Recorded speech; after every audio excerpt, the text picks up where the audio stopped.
Parmentier de bœuf, prise 1. Action.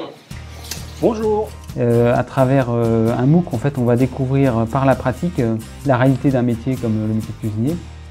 On va découvrir comment ce métier exige un certain nombre de compétences techniques, une certaine rigueur, une certaine méthode. Et là, il faut vraiment prendre le temps devant la caméra de vraiment détailler les gestes pour que la caméra ait le temps de prendre le geste.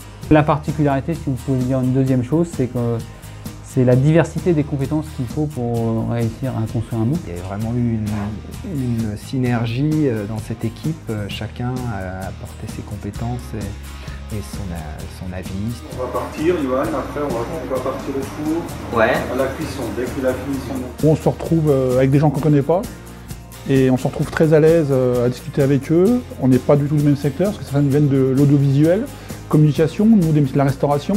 Et il se crée une osmose où chacun explique un peu sa manière de travailler et ça met en relation pour porter ce projet.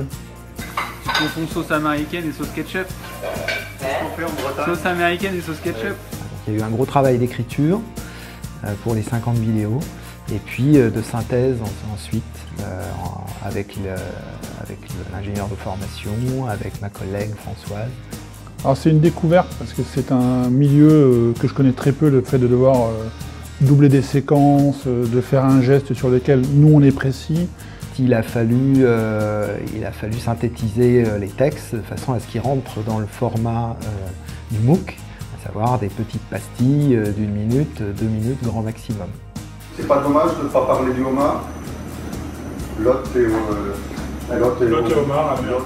Un MOOC n'est pas tout à fait un projet comme les autres, puisqu'en fait, certes, il y a une démarche structurée en 7 étapes qu'on pourrait décrire. En fait, construire d'abord la stratégie, organiser, planifier, recruter son équipe, construire les contenus, construire le scénario pédagogique, puis ensuite mettre tout ça en ligne sur une plateforme, le faire tester par un échantillon de personnes et ensuite en faire la promotion, le lancement, puis après, une fois que le cours est lancé, l'animer pendant un certain nombre de semaines, parce que un MOOC c'est un début et une fin, et ensuite faire le bilan pour pouvoir finalement améliorer la fois d'après.